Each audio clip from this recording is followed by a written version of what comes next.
Hey guys, welcome back. So today I'm going to make a video about potting my giant propagated Monstera. Now I promise this YouTube channel is not just going to be about plants. It just so happens that I have more than I can count. I have so many house plants that I'm like, you know what? Might as well use them for content. A little backstory. Now you're probably wondering, why is your whole Monstera plant practically propagated and sitting in water? Well, so about a month and a half ago, I bought this big, beautiful Monstera from Home Depot. I thought it was such a good deal for the size that it was, and it came in like a 10 or 12 inch nursery pot, and it was just huge and really pretty, like I said. And when I brought it home, I had noticed that they had already watered it, or at least it looked like it because it was damp. I just wanted to make sure that it had water gone all the way down to the roots, so I went ahead and watered it until it started draining. I put it in my room and it's just sitting there for weeks, and then I start noticing that some of the leaves start turning black, but it wasn't the whole leaf, it was just like parts of the leaf. So I was like, oh, that's weird. I'm guessing it probably has a bacterial infection or maybe bugs on it. So I went ahead and like wiped all the leaves, inspected it, and everything looked fine. And I was like, okay, maybe it came like that. I just didn't notice it. So I just forgot about it, and then I went back and I looked at it, and it was getting worse. And I'm like, what the heck? So I started doing my research, you know, because Google has all the answers. And I started doing my research, and it was all leading to root rot. And I was like, no, I just bought this plant and I've been wanting it for a while, and I'm going to be so sad if it actually has root rot, because that means a slow death. And so I was like, you know what? I'm dreading actually taking it out of its pot and looking to see if it has root rot, because I'm scared of what I'm going to see. So I go outside and I start taking it out. Sure enough, it had root rot. And I was like, well, darn, this whole plant's going to die eventually. Might as well try to save it, I guess. So what I did, I just cut off the rotten pieces. I rinsed it very well, the roots. I rinsed off the roots really well. And then I got new soil and potted it back into the planter that I was sitting in. So I left it in my room again for a couple more weeks, and I just thought, okay, I think I fixed it. Or so I thought. So, you know, days keep going by. I look at my plant and the black spots were coming back, and I'm like, are you serious?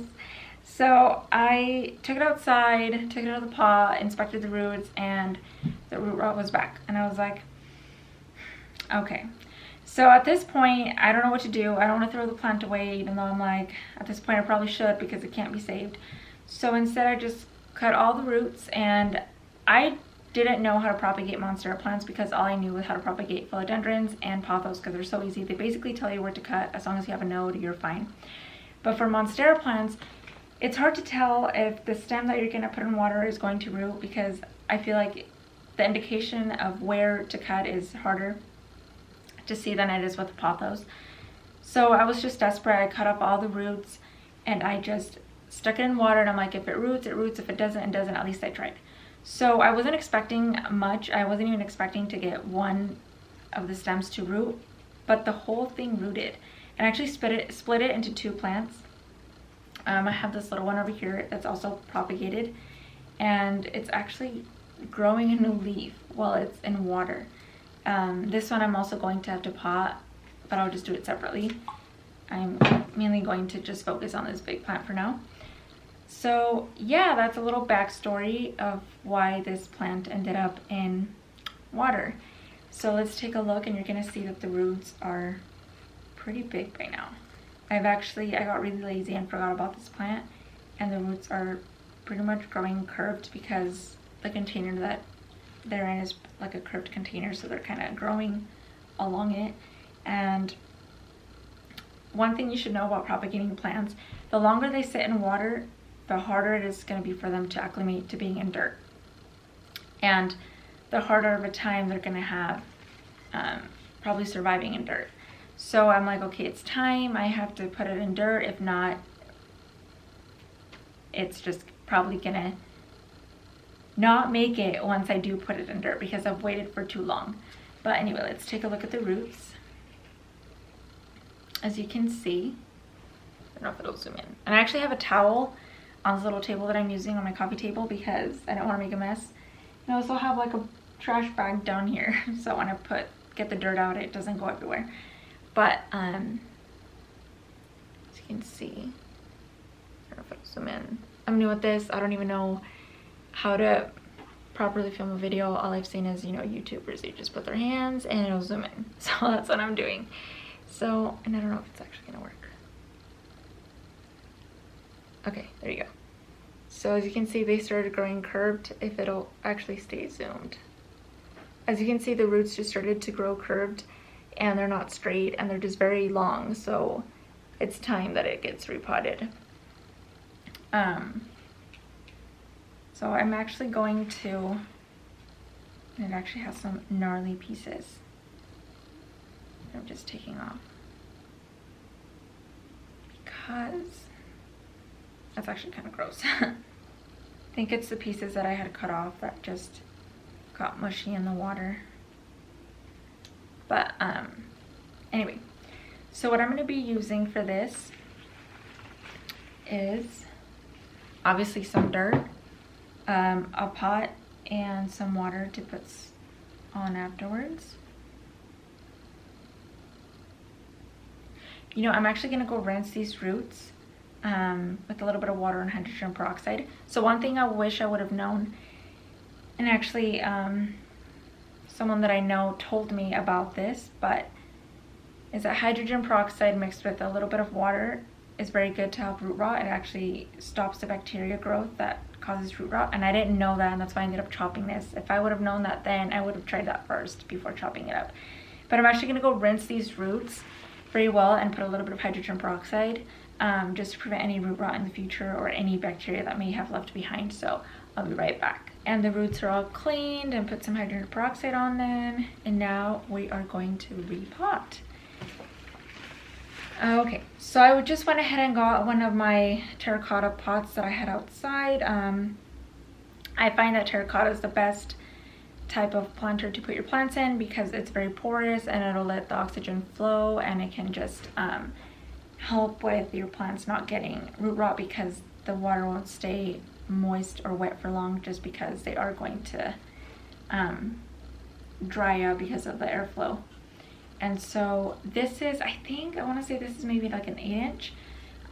It just has a little bit of a worn out look because it had been sitting outside and it just got weathered. And then when you are putting your plants into planters, try to put them in a planter that isn't too big compared to your plant. I used to think that the bigger the planter, the better, because, you know, plants would have more room to grow into, but actually it's detrimental because when you have a plant that doesn't have huge roots and you put it in a pot that is really big, the roots are just going to sit in water for longer because they don't have the capability to suck up all the water that they have in that big container. So that's key. Just put them in a planter that is a little bit bigger than the plant is. That way the roots don't get waterlogged and soaked up and eventually rot. So the soil that I always use is a moisture control soil by Miracle Grow. I find that it's the best soil for the kind of houseplants that I have because it helps protect against over or underwatering. And let me show you. For some reason, I always end up picking the most heaviest things to show. Anyway, this bag is huge. I kept having to buy the little smaller bags, and I was like, you know what? I'll just buy a big bag and it'll last me forever because I used to go through them a lot. Let me show you. This is the soil that I use. It's just a moisture control potting mix from Miracle Grow. And so I'm gonna, very noisy bag. Okay, and then I just have a little container here to fill up my planter with. So I'm going to fill it up. You want to fill it up about 3/4 of the way. Another thing is you don't want your roots to be sitting all the way at the bottom, just because, you know, most of the water just goes to the bottom and you don't want them soaking or just being in the water for too long. So the more that you put your roots up to the surface, the less amount of time they're going to be sitting in water. So I'm just going to go ahead and fill this up.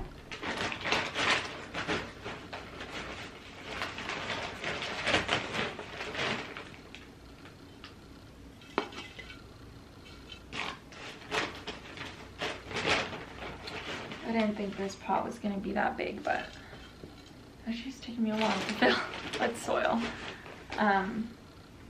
This is something I should have done a long time ago, but like I said, I've just gotten so lazy. Actually, that's not the case. I have a full-time job, so I'm usually tired from that. Actually, there's no excuse, to be honest. I'm just, I don't know, I just kept putting it off. Anyway, so it's about 3/4 of the way full. So now I'm just gonna put my plant in there and just loosely, maybe you can see me, the leaves blocking, but just gonna stick it in there, just loosely, and then just fill it up with soil. You don't want to fill it up all the way to the top just because you do want to have some space for when you water it. You don't want the water rolling off.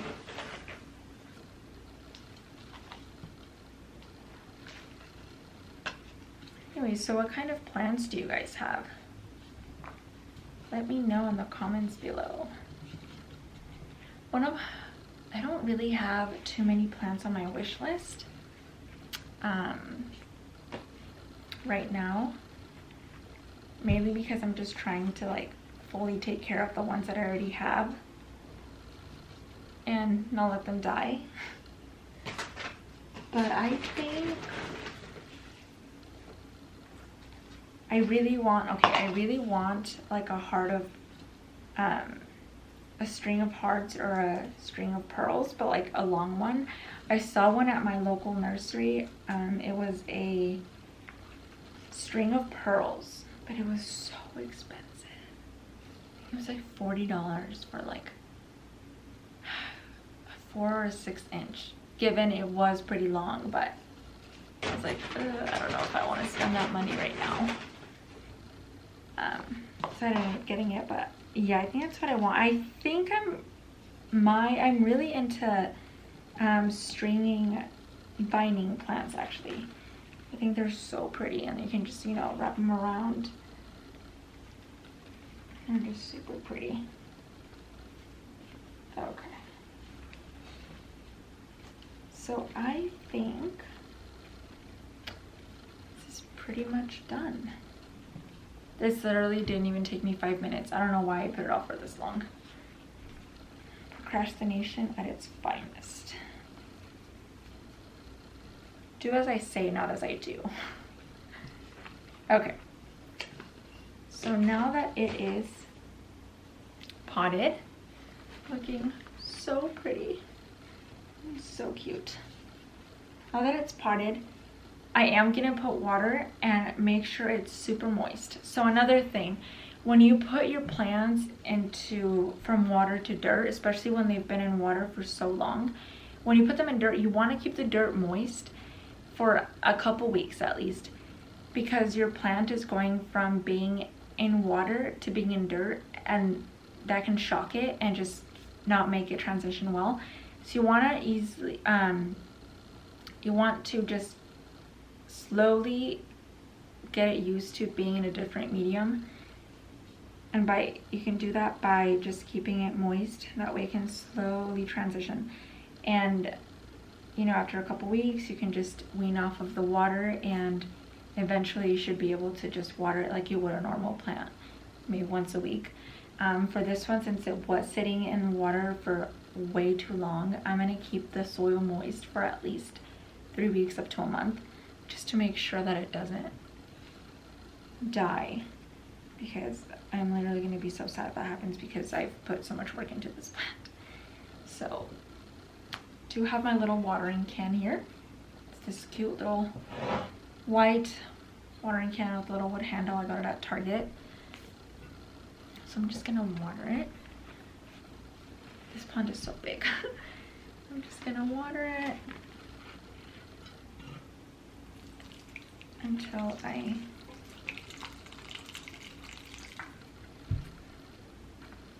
feel like the roots got wet all the way.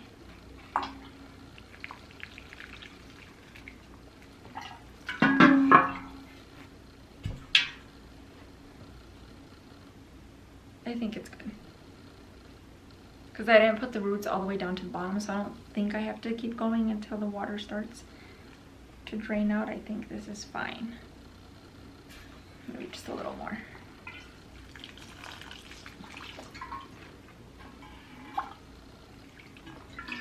Okay. I think that should be good.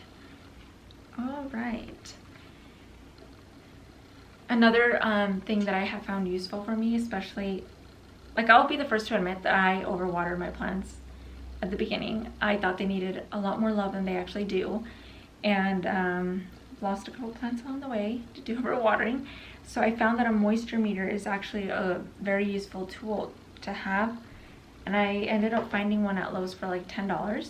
So it's this little meter. Obviously, because I just said it's a moisture meter, so obviously it's a meter. This moisture meter, and it can read the moisture, the light, and the pH, but I mainly just use it for the moisture. And as you can see, it just has, if it'll focus, doesn't want to, but anyway, it reads from wet to moist to dry, and you just stick it in the plant, and the meter will show you where it's at. I typically water my plants when they're more towards the drier side, just to be on the safe side. So this has helped me a lot with plants, and I'm like, should I water, should I not? And it's really helpful. Has saved a couple of my plants. Anyway, I'm just gonna repot this one probably later today. But this one was my main concern just because it is so big and the roots were just getting super long. But yeah, I hope you enjoyed this video, and I hope you learned a couple tips on how to take care of your plants and not kill them, or nearly kill them like I did. And yeah, leave any suggestions in the comments or anything you would like to talk about or comment about. I greatly appreciate it. And comment, like, and subscribe if you like this video. I'll see you on the next one.